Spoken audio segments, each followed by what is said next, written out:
nuestras Biblias, Hechos capítulo 2. Hechos capítulo 2. Y vamos a centrar esta mañana nuestra atención en los versículos 41 al 47.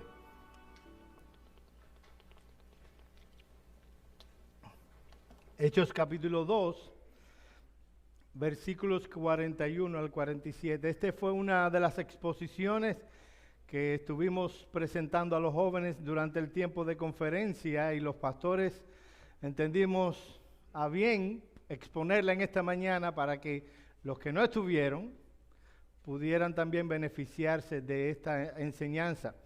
Hechos capítulo 2, versículos 41 al 47.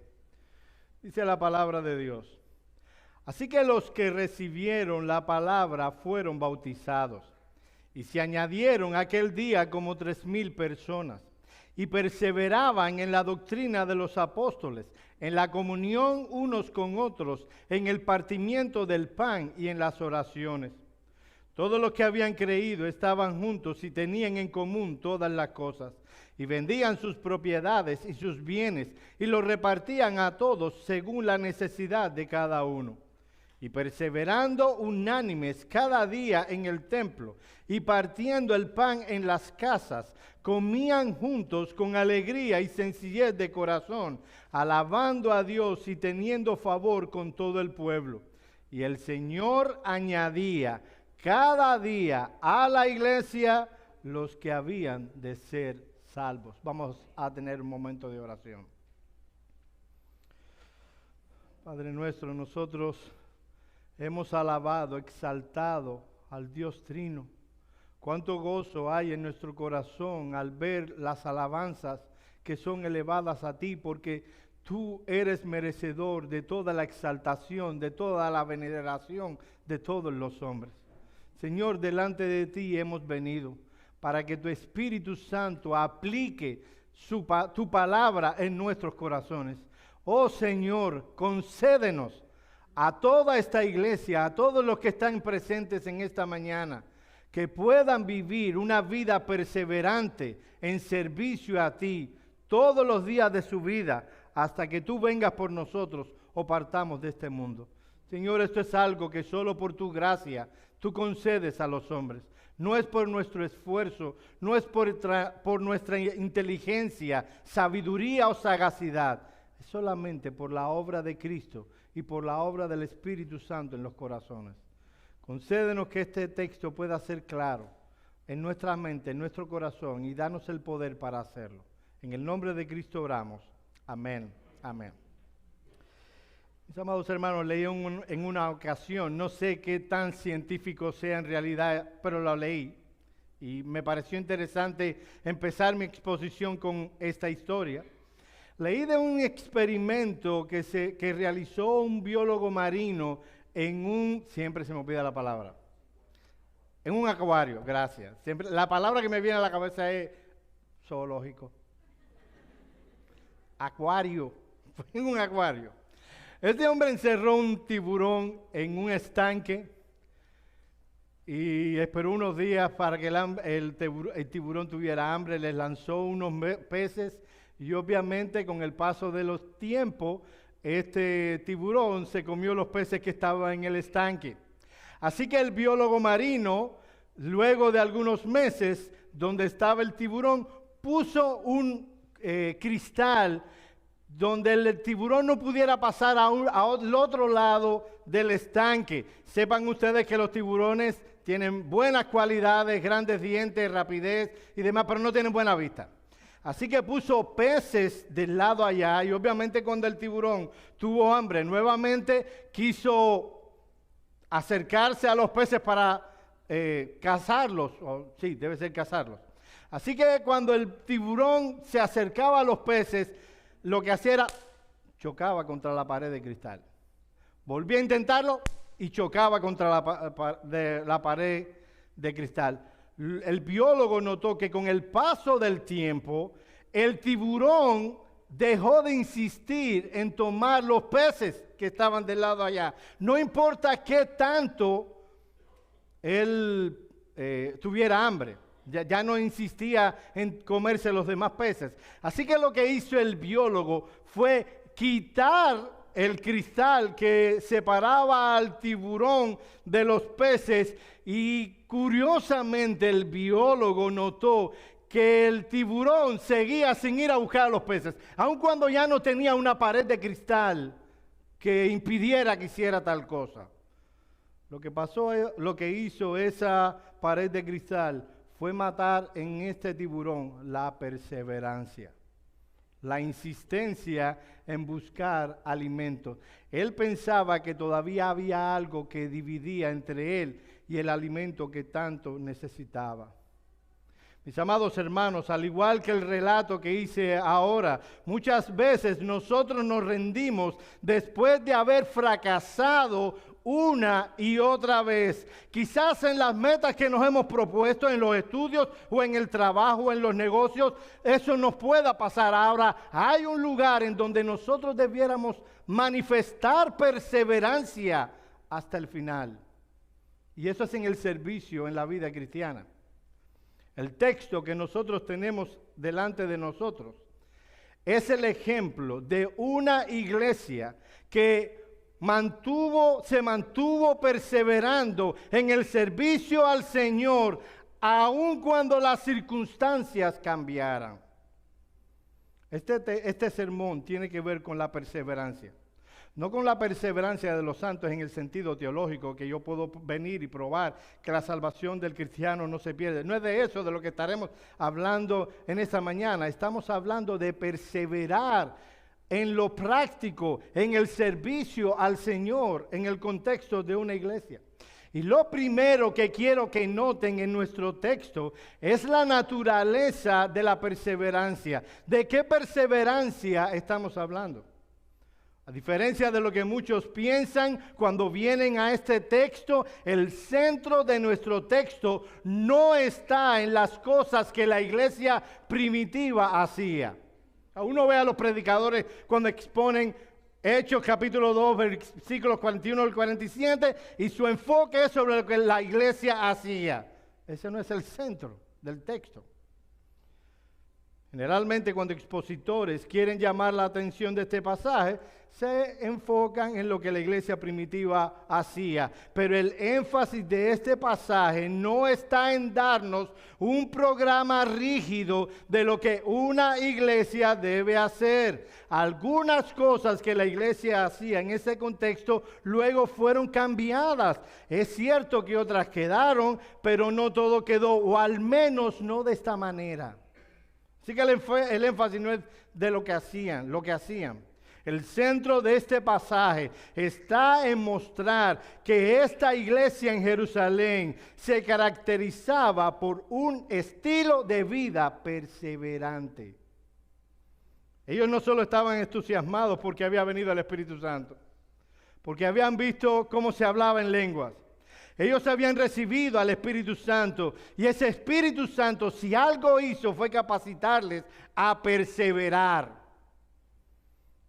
La iglesia en Jerusalén, mis amados hermanos, creció rápidamente. Después de la suma de 3,000 almas, que como leímos en el versículo 41, que se añadieron 3,000 almas, luego se añade que el Señor añadía cada día a la iglesia los que debían ser salvos. Versículo 47. Sin socavar los aspectos únicos e irrepetibles de Pentecostés, aquí lo que encontramos es un avivamiento en todo el sentido de la palabra. El sentido de asombro que los acompañó en los días siguientes, la adición de grandes números a la iglesia en corto tiempo y la convicción de pecados, todas son características de un avivamiento. Sin embargo, hay algo que distinguió a este avivamiento. Ellos perseveraron en eso. No fue algo efímero, fue algo permanente. Las descripciones del cambio social, eclesiástico, obviamente eso era nuevo en la vida del pueblo de Dios, apuntaban hacia un avivamiento. Lucas nos presenta ¿cuál es la marca distintiva de un verdadero avivamiento? Desde el principio el Espíritu Santo le otorgó a la iglesia naciente un sentido de propósito e identidad comunes. Se reunían tanto en el templo como en los hogares para tener compañerismo. Al hacerlo surgieron algunas características distintivas. Esta gente era diferente del mundo y era diferente de sus compañeros judíos. Estos hermanos, que todavía no se llaman cristianos en este contexto, estos hermanos estaban tratando de descubrir la dirección que debían tomar como pueblo de Dios. Ahora, si algo, repito, debemos tomar de estos versículos de la iglesia de Jerusalén, es que ella se caracterizó por perseverancia en el servicio. Lo que se podía ver, oye esto, mi amado hermano, lo que se podía ver en estos hermanos, en esta joven iglesia, no era un entusiasmo romántico y efímero, sino la convicción de una vida entregada al servicio a su Señor que debía permanecer hasta el final. Voy a repetir esto. Lo que se veía en esta iglesia no era un entusiasmo romántico y efímero, sino la convicción de una vida entregada al servicio a su Señor que debía permanecer hasta el fin. En 2 ocasiones Lucas utiliza en nuestro texto la palabra perseverar. La primera la utiliza en el versículo 42. Y perseveraban en la doctrina de los apóstoles, en la comunión unos con otros, en el partimiento del pan y las oraciones. La otra ocasión aparece en el versículo 46. Perseverando unánimes cada día. En la primera ocasión, Lucas presenta esta palabra, la palabra perseverancia, con un presente participio añadido a... Yo voy a explicar todo eso, así que tranquilo. Al término ser. La segunda fue también un presente participio. ¿Qué significa eso, Joel? La idea era que la perseverancia de esta iglesia, oye esto, era constante, diaria y no dirigida por las circunstancias. La perseverancia de estos creyentes era constante, diaria y no era dirigida por las circunstancias. A pesar de que las circunstancias pudieran cambiar, y créame que las circunstancias de estos hombres y mujeres cambiarían prontamente, estos hombres y mujeres se mantuvieron perseverantes en su servicio al Señor. Pronto verían a uno de sus diáconos morir apedreado y eso no los alteró, no les trajo debilidad, no les puso duda en su corazón si estaban haciendo lo correcto, si debían ir por la senda donde iban. Ellos siguieron perseverando. La palabra que en griego que utilizó Lucas para perseverar es proskatereo. Esa palabra significa estar firme, ser constante, perseverar, permanecer inamovible. Eso es lo que estaba diciendo Lucas de estos hombres y mujeres.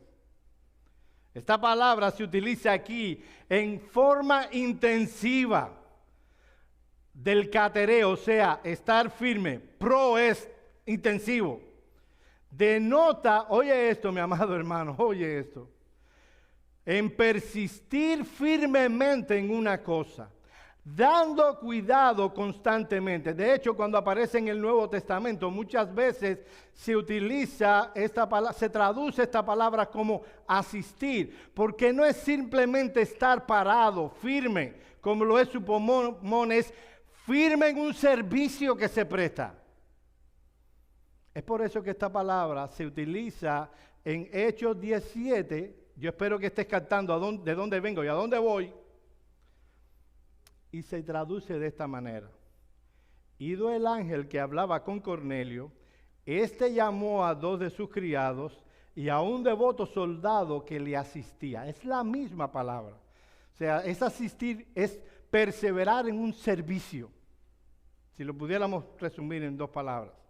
Esta es la palabra que aparece también en Marcos 3:9, cuando dice que el Señor Jesús le dijo a sus discípulos que estuvieran la barca siempre lista.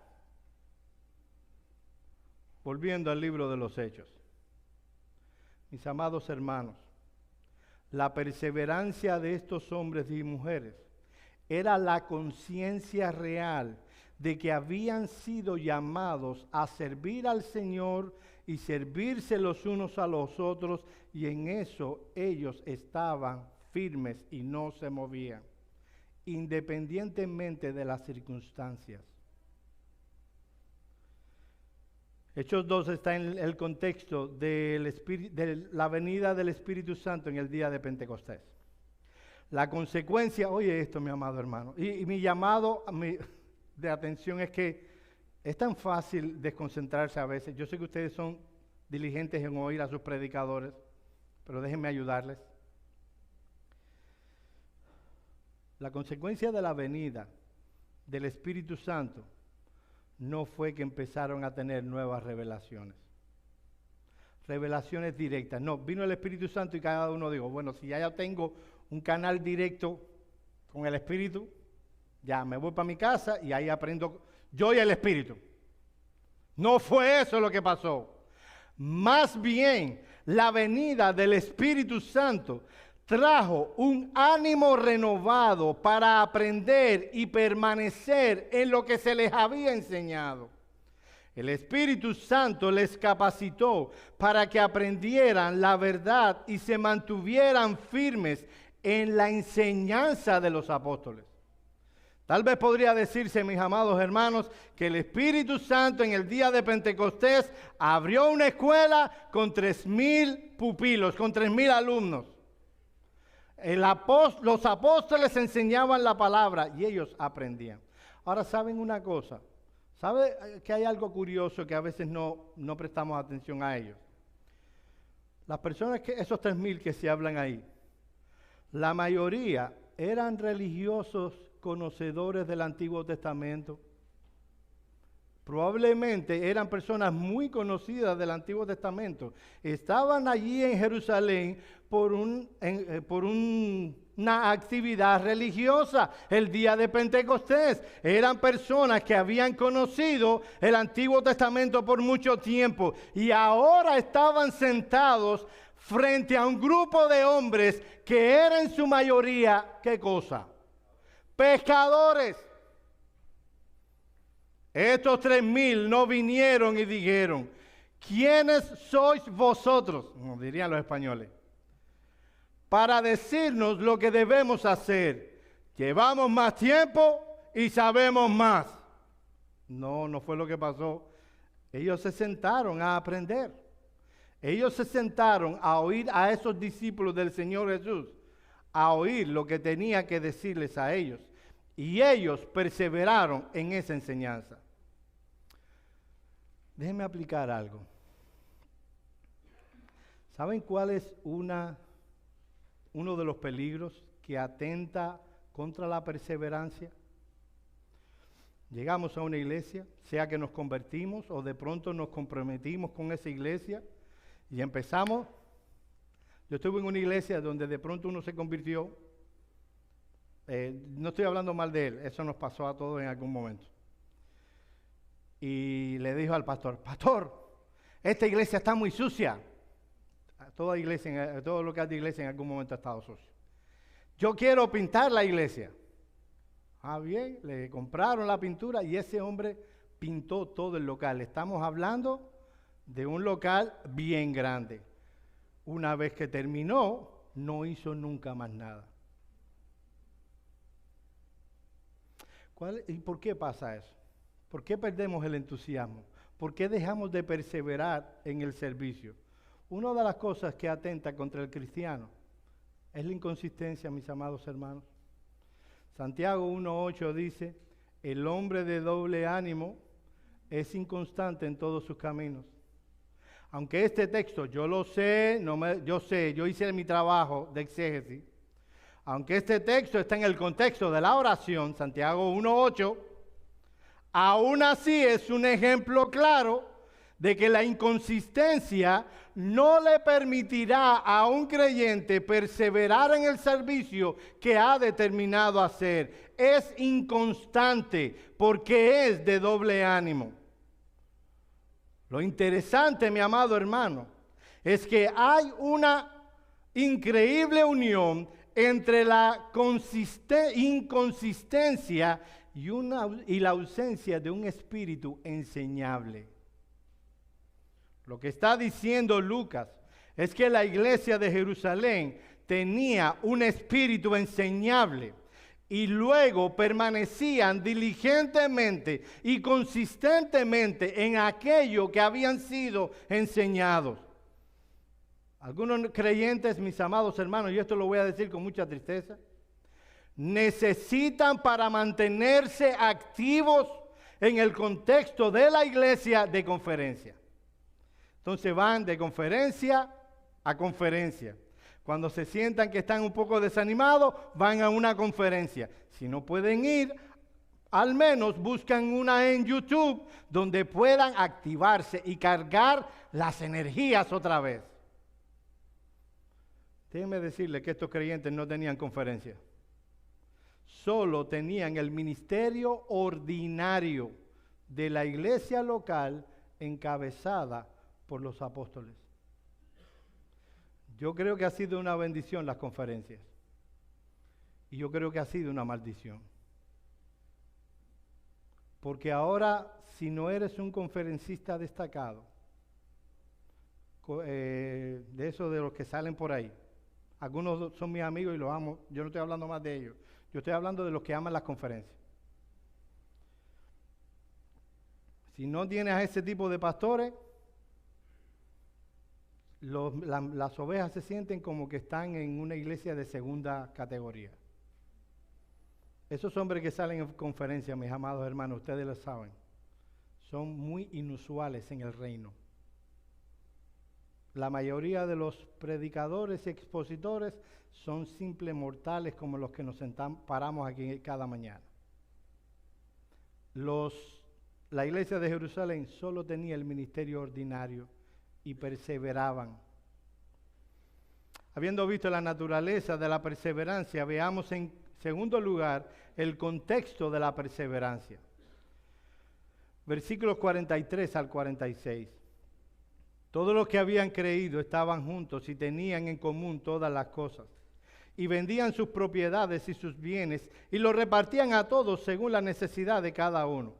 Y perseverando unánimes cada día en el templo y partiendo el pan en las casas, comían juntos con alegría y sencillez de corazón, alabando a Dios y teniendo favor con todo el pueblo. ¿Dónde?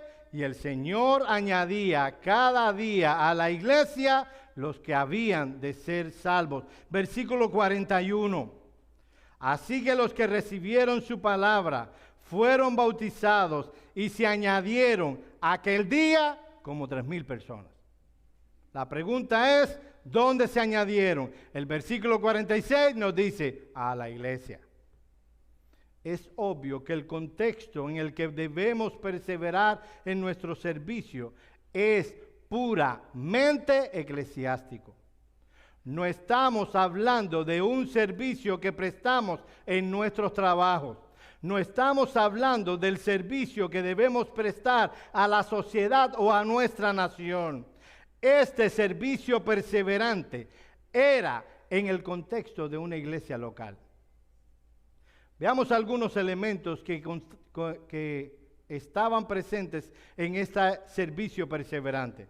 Primero, ellos perseveraban en unidad. Versículo 42, perseveraban en la comunión unos con otros. Versículo 44, todos los que habían creído estaban juntos. Todos los que habían creído tenían en común todas las cosas. Versículo 46, perseverando unánimes. El punto es que ellos no vivieron vidas independientes los unos de los otros. Ellos estaban juntos, unidos, en comunión los unos con los otros. Y no por un tiempo.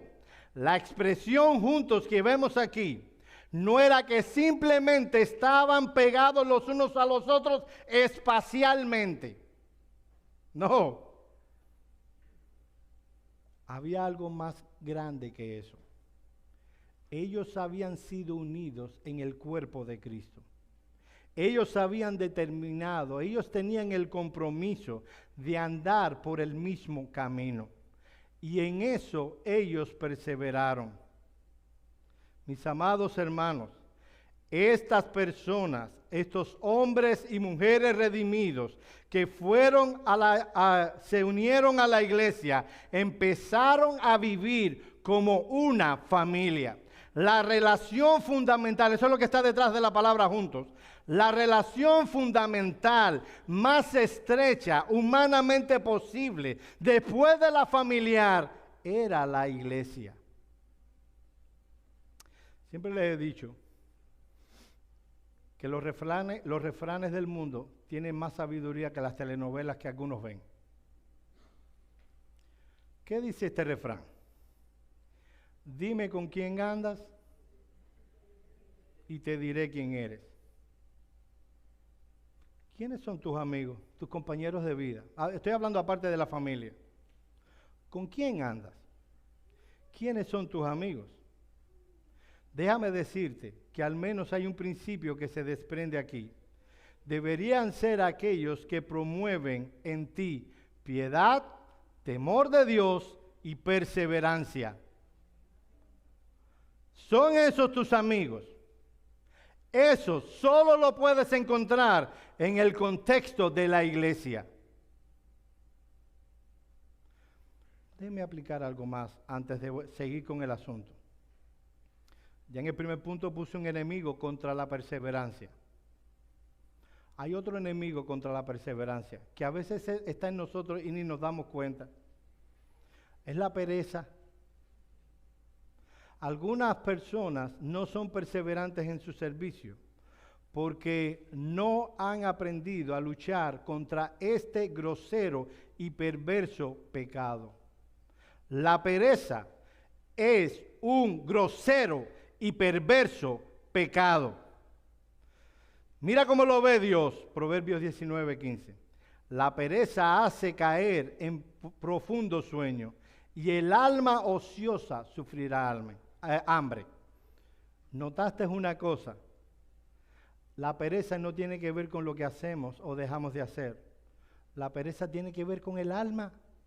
Repito el texto. La pereza hace caer en profundo sueño y el alma ociosa sufrirá hambre. Las consecuencias de la pereza no son solo físicas. Esa hambre no necesariamente tiene que ver con lo que comemos físicamente. Hay creyentes que han sido redimidos, que por causa de la pereza tienen hambre espiritual. No quieren pagar el precio de la piedad. Hay un precio por la piedad. Es verdad que Cristo pagó por nuestras almas, por nuestra vida, que hemos sido redimidos con la sangre del Cordero, que todo eso ha sido por gracia. Una vez que hemos sido redimidos, hay un costo para la piedad. Dice Proverbios 10:4. Pobre es el que trabaja con mano negligente, mas la mano diligente enriquece. Mi amado hermano, si estás en declinación espiritual, autoexamínate. Puede ser que la pereza sea una de las causas. Yo no sé si tú has conocido a un perezoso. Yo he conocido perezosos que son tan perezosos, que cuando tienen deseos de trabajar, se sientan hasta que se les pase. No, de verdad. Uno dice, pero ven acá. Pero ellos se sientan para que se les quite el deseo de trabajar que tienen. Oye, qué bueno que entendieron. Me preocupé, si no se lo di a los jóvenes porque el chiste porque no confío en ellos. Muchas veces la pereza es consecuencia de un espíritu falto tienen falta de un espíritu de sacrificio. Todo es demasiado difícil. Todo es demasiado peligroso. Eso es lo que dice Proverbios cuando dice que el perezoso dice, hay un león en la calle. Mis amados hermanos, hay leones que van a tratar de comerse nuestra perseverancia, que van a tratar de que nosotros no continuemos sirviendo. El perezoso dirá, hay un león. El hombre y mujer piadosos dice, yo me como el león. Yo salgo afuera y cumplo con las responsabilidades que tengo. Volviendo a Hechos. Noten el versículo 44. Todos los que habían creído estaban juntos. En griego tenían koinonía. Literalmente esa palabra significa participar. Ese grupo de creyentes que comenzó como una asamblea y continuó como una comunidad, ahora era una familia. Estaban juntos. Eran hermanos y hermanas. Esa es una palabra tan recurrente, tan común. Hablamos tanto del hermano y la hermana que olvidamos lo que eso significa. Mi amado hermano, mi amada hermana de Iglesia Bautista Reformada de Miami, somos una familia en Cristo. ¿Puede haber alguien aquí que tenga una situación de tristeza o alguna otra situación que a ti no te preocupe? Somos una familia.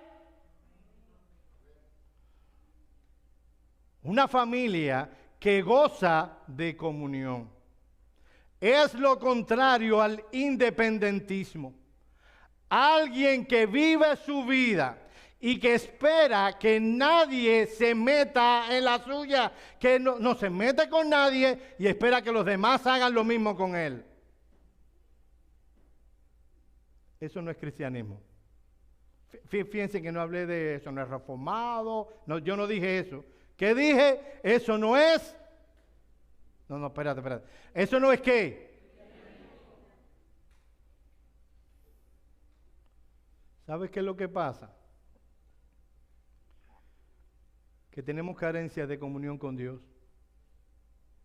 Dice Juan, en primera de Juan 1:3, que la comunión verdadera es con el Padre y con el Hijo Jesucristo, con su Hijo Jesucristo. Y que la razón por la que algunos no pueden tener comunión con otros, que mantienen a los demás a distancia, que no están dispuestos a comprometerse con una iglesia, es por orgullo. No quiere a nadie encima. No quieren que otros se metan en su vida. Y no importa si tuviste malas experiencias en el pasado. Eso es cristiano. Hay personas que les da urticaria. No sé si eso es una mala palabra en otra. Alergia a la autoridad. Les disgusta la manera en que estoy hablando. Yo no vine aquí hoy, mi hermano, a negociar contigo. Yo vine de parte del Rey de la Iglesia a hablar a tu corazón. Por orgullo no quieren tener comunión. Esa es la razón, mi amado hermano, que no le damos la cena, Santa Cena, a nadie que no sea miembro de una iglesia local. Algunos, por algún asunto providencial, no lo han sido y no lo son. Sentimos mucho, es una norma que ponemos para todos. Pero hay muchos que no quieren ser miembros de una iglesia porque no lo desean. No quieren a nadie interfiriendo en sus vidas. Tal actitud es pecaminosa. Es contraria a lo que dice la palabra comunión. Significa participar. Puede ser que no te guste. No podrás huir de esto. A partir de la comunión con el Padre, es que tenemos comunión los unos con los otros.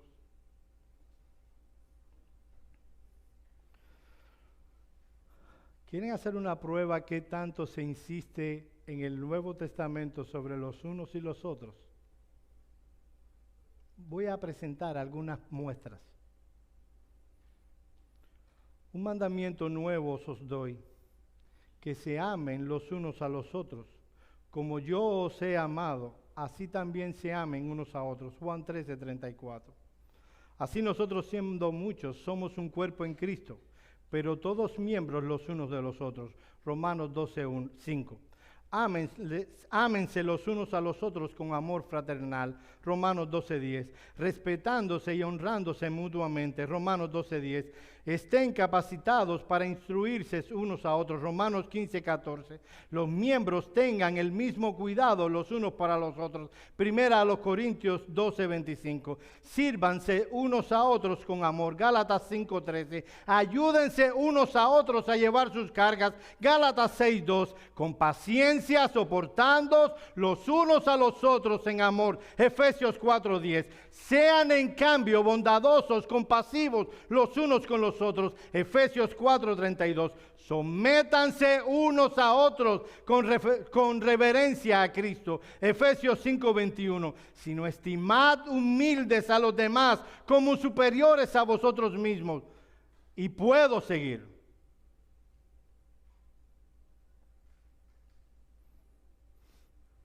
Si bien es un desafío, mi amado hermano, yo lo sé. Cultivar y mantener un compañerismo edificante también, y eso lo podemos dar, de eso podemos dar testimonio, es también una bendición increíble que disfrutamos dentro de la iglesia. Considere el privilegio que tiene. Puede pasar tiempo con hermanos y hermanas en la fe. Ellos serán una bendición para ti. Amo las reuniones entre nosotros, aun cuando sean informales. Yo sé que a veces es difícil. Como decía Hendrickson, vivir con los santos en la gloria, qué bendita historia. Vivir con los santos del lado acá de la gloria, ya eso es otra historia. Él decía eso. Yo sé. ¿Tienes alguien quien te amoneste? ¿Tienes alguien que va a ser un ejemplo? ¿Que te guía? Eso es una bendición. Decía Bonhoeffer, es una gracia, nada más que una gracia que nos permita vivir en comunidad con hermanos y hermanas en Cristo. Ellos perseveraban también en la adoración. Versículo 42. Y se dedicaron continuamente a las enseñanzas de los apóstoles, a la comunión, al partimiento del pan y a las oraciones. En un tenor similar, los versículos 46 al 47 dice, y perseverando unánimes cada día en el templo y partiendo el pan en las casas, comían juntos con alegría y sencillez de corazón, alabando a Dios y teniendo favor con todo el pueblo. Y el Señor añadía cada día a la iglesia los que habían de ser salvos. El partimiento del pan del versículo 42 es diferente del partimiento del pan del versículo 46. En el versículo 42, por el contexto, se habla de la Santa Cena. El del 46 a las actividades de comunión que luego serían llamadas como ágapes. Tanto el partimiento del pan en la cena del Señor como las oraciones eran resultados de aspectos de la comunión de la iglesia. Los versículos 46 y 47 indican que Lucas comprendía y reflejaba que las comidas fraternales eran expresiones de adoración a Dios. Déjame ponerle aquí el parche antes que se saque el... Son expresiones de adoración en el sentido en que glorificamos a Dios con la comunión que tenemos con los hermanos. Cuando los pastores y los diáconos queremos hacer una actividad en el Parque Amelia y les invitamos a todos, no es simplemente para llenarnos la pancita de comida cubana. Nuestro deseo es que la comunión entre nosotros, la intimidad y el amor puedan ser aumentados. Ese es uno de los canales que Dios nos ha dado. Cuando usted ama a alguien, una de las cosas que hace, ¿qué es? Le invita a comer. Se dice, otro refrán de la calle, que el amor entra por la cocina. Mis amados hermanos, aproveche esas oportunidades. Es verdad que tenemos que trabajar a veces, pero aproveche esas oportunidades. No simplemente para tratar de ganarle al gallego en el ajedrez. Utilice ese día para edificarse y edificar a otros. No solo en la adoración, ellos perseveraban en la comunión, ellos perseveraban en la adoración, ellos perseveraban en las oraciones. Aunque es un aspecto de la adoración, tiene un énfasis particular en el Nuevo Testamento al usar la palabra perseverar y orar juntos. Por ejemplo, estas dos palabras aparecen juntas en Hechos 1, 13 y 14. Y entrando subieron al aposento alto donde moraban Pedro y Jacobo, Andrés, Felipe, Tomás, Bartolomé, Mateo, Jacobo, hijo de Alfeo, Simón el celote, Judas, hermano de Jacobo. Todos estos perseveraban unánimes en oración y ruego con las mujeres y con María, la madre de Jesús, y con sus hermanos. Pongamos este texto en contexto. Unos días atrás, el maestro fue crucificado y probablemente estaban otros en la lista. ¿A qué se dedicaron ellos? El texto nos dice a qué se dedicaron. Estaban juntos para perseverar en oración. Esas dos palabras salen juntas también en Romanos 12:12. Gozosos en la esperanza, sufridos en la tribulación, constantes, aquí se traduce perseverar como constancia, constantes en la oración. También aparece en Colosenses 4:2, perseverad en la oración, velando en ella con acción de gracias. Déjenme aplicar esto. Mis amados hermanos, a veces yo sé que algunos dicen, hoy el pastor vino regañón. No vine regañón hoy. Hoy vine feliz, vengo de un retiro de jóvenes. La juventud se me pegó. Pero creo que debe decirse esto. ¿Sabes tú cuántos miembros tiene esta iglesia? Es solo para los miembros. Esto cabe para todos, pero si los incluyo a todos, me deprimo. No me voy a deprimir, pero entienden. Somos 104 miembros. ¿Sabes cuántos vienen a los cultos de oración, incluyendo a los que no son miembros? No pasan de 50. Puede ser que algunos de ustedes tengan razones reales, objetivas, para no venir al culto de oración. Está bien, no voy a poner una carga sobre ti innecesaria. Lo único que quiero decirles es esto. Asegúrate que el Dios de los cielos entiende, no los pastores y los diáconos, el Dios del cielo, el Cristo que te salvó, entiende que tu razón es legítima. Yo estoy contento con eso.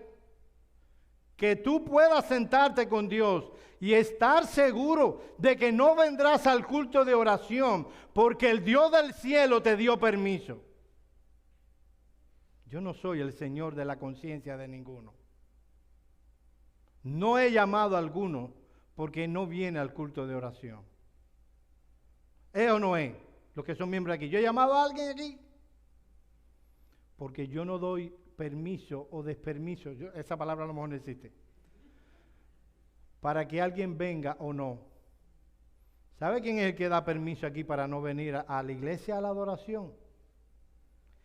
Cristo es el que nos convoca. ¿Sabe lo que está detrás del llamado a la adoración? Nosotros decimos, vamos al llamado a la adoración. Y lo que se lee es un texto. Un texto, como leyó el hermano Hugo, Dios invitando, ven y adórame. Aquel que convoca es Cristo, no somos nosotros.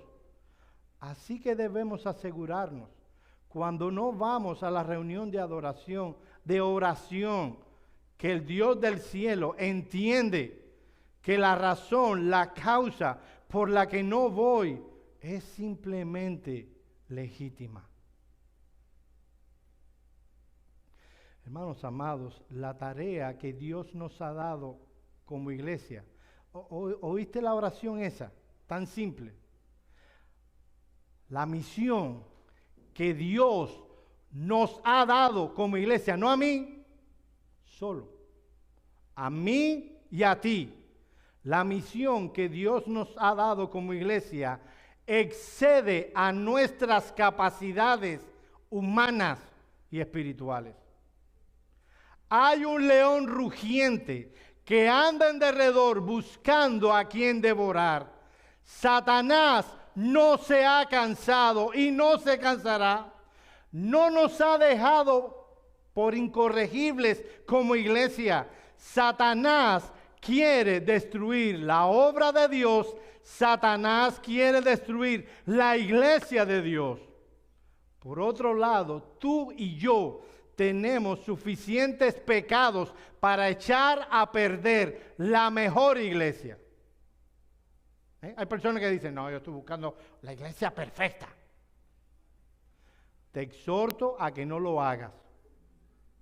Porque el día en que vayas a esa iglesia, la vas a echar a perder.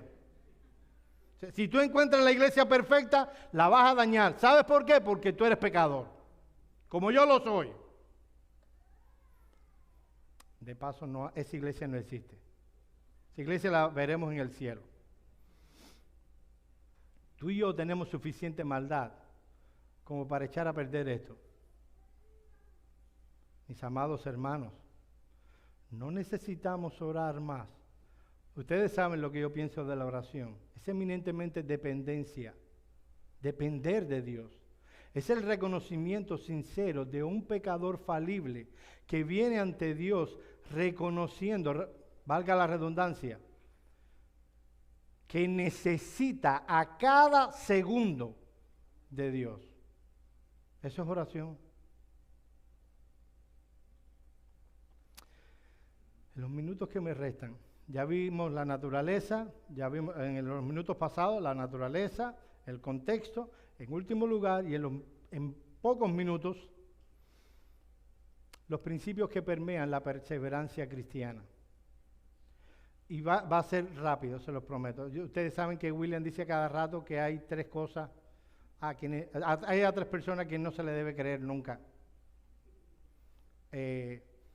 Al seguro que te dice que no va a subir mucho cuando chocas el carro. Al dentista que te dice que no te va a doler mucho. Y al predicador que le falta poco. Dice William que no se debe confiar en esas palabras. Les prometo que va a ser breve. Uno ve que la perseverancia de estos hombres y mujeres fue constante. La expresión es cada día.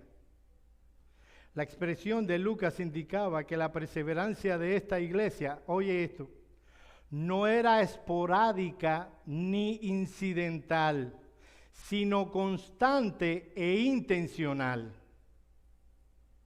A veces hay personas que sirven en la iglesia esporádicamente. Me siento con ganas de servir hoy al Señor. Conocí en un trabajo que tenía a un judío, que él me decía que a veces él se sentía bien con Dios porque en ocasiones se levantaba de la cama con el deseo de hacerle bien a alguien. Era una persona, donde yo trabajaba era por comisión, que le robaba a los clientes a los demás, pero había un día al año, no sé qué día judío era, que él me decía, hoy me levanté con un deseo de hacerle bien a alguien. Bueno, él hacía ese bien una vez al año. No es ese el punto aquí, no era algo esporádico, tampoco incidental. A veces tú estás ahí parado y para que no me saque el cubano, estás parado allí y de pronto viene uno de los días que uno dice, mi hermano, ¿tú pudieras llevar al hermano fulano que no tiene carro a su casa? Y tú dices, claro, mi hermano, yo estoy para servir. Bueno, como te atraparon, es incidental. El servicio, la perseverancia en el servicio de estos hombres no era esporádico y no era incidental. Era constante e intencional. La constancia de estos hombres y mujeres es digno de imitar, mis amados hermanos. Eso trajo como consecuencia un gran crecimiento en el reino. Primero 3,000 y luego decía, y el Señor añadía cada día a la iglesia los que habían de ser salvos. Imagínense la escena. El Señor Jesús había muerto hacía 50 días atrás. Eso lo sabemos porque el Pentecostés se celebra 50 días antes del día de Yom Kippur, el día que murió Jesús. Por eso se llama Pentecostés. 50 días antes había muerto el Señor Jesús. Y luego, unos días después de la ascensión, estaban 120 personas reunidos en el aposento alto. Para algunos eso es un gran número. Estaban allí perseverando en las oraciones. Viene el día de Pentecostés y de 120 que estaban en el aposento alto, Dios une a la iglesia de pronto a 3,000. ¿Se imaginan qué clase de problema? Luego, otro capítulo, en el capítulo 3, se nos dice que Pedro y Juan estaban en el templo y Dios hace un milagro Dios hace un milagro y sana a un cojo. Perdonen, yo sé que ya está prohibido decir cojo. Ahora es persona con debilidades en el andar. Fíjate, antes le decía un cojo y nadie se ponía bravo. Ahora lo insulta, pero es la palabra que aparece en la Biblia. Y predican. Y dicen el 4:4 lo siguiente: pero muchos de los que habían oído la palabra creyeron, y el número de los varones era como de 5,000. Así que eran 120, y luego se añadieron 3,000, y un tiempo corto después se añadieron, solo contando a los varones, 5,000. No es que Lucas era machista, es que el número era grande.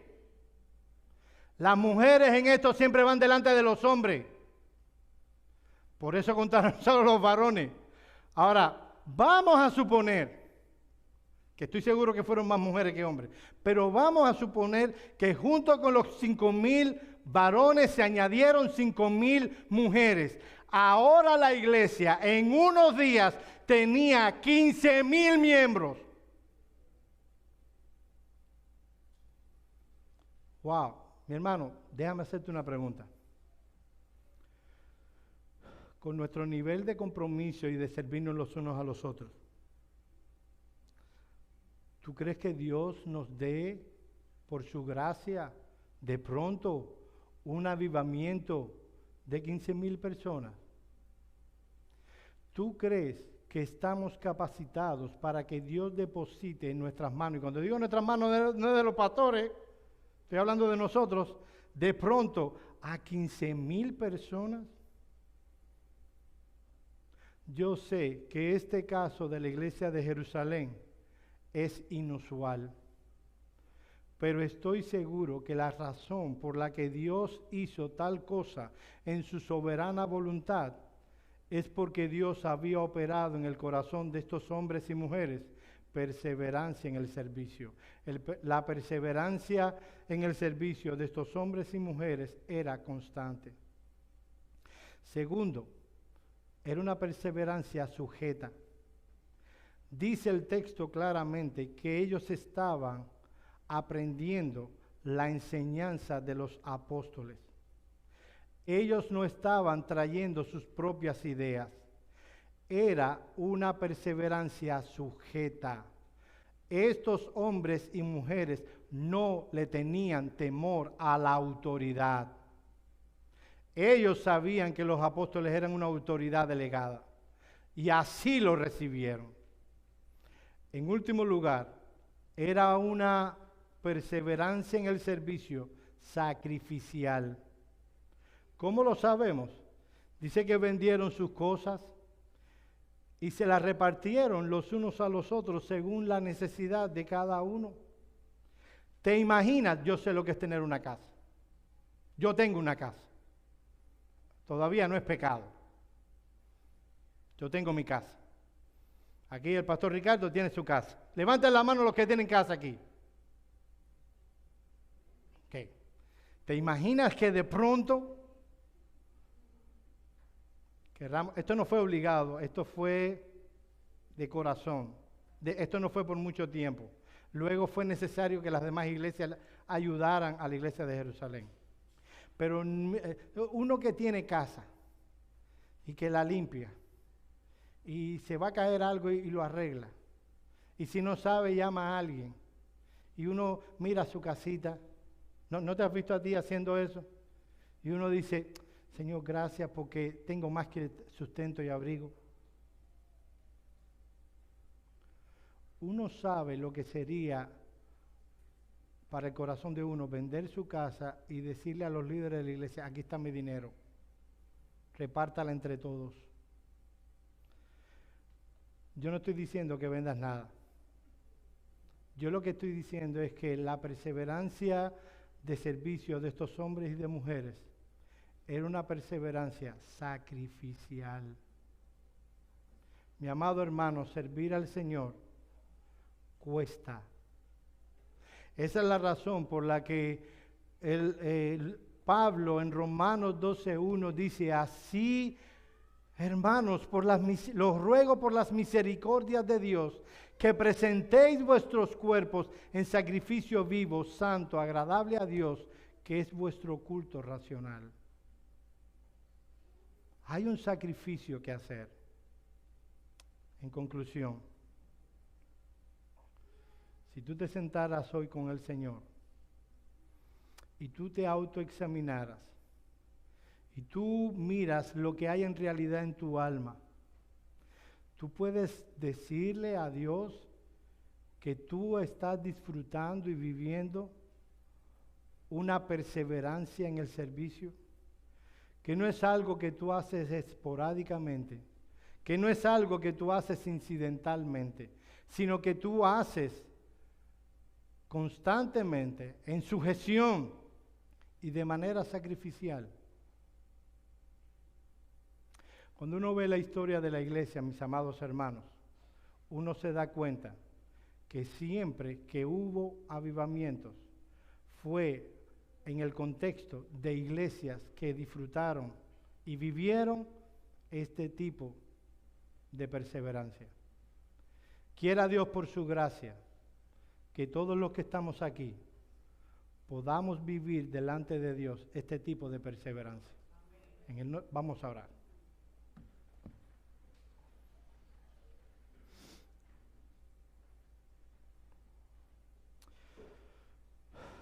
Señor, cuando vemos textos como estos, nuestro corazón, oh Señor, se humilla. Porque esto no es asunto, entendemos, oh Señor, por tu palabra, que esto no es asunto de activismo. No es simplemente que hacemos cosas. Es que vivimos una vida de adoración a ti en todas las áreas de la vida, de tal manera que por tu obra en la cruz del Calvario, por la obra de tu Hijo en la cruz del Calvario, por la obra de tu Espíritu en nuestros corazones, nosotros vivimos para ti. Nosotros nos unimos al himnólogo. ¿Qué te daré, oh Maestro? Tú te diste en la cruz por cada uno de nosotros. Señor, concédenos el que podamos dar nuestras vidas en sacrificio vivo, santo, agradable a Dios. Esa es la verdadera adoración que a ti te agrada. Señor, que no sea por tiempo, que no sea algo incidental, que sea constante, que sea siempre. Que no temamos hacer sacrificios para ver tu reino avanzar y el nombre de tu Hijo ser abrazado por otros. Concédenos esto en el nombre de Cristo. Amén. Amén.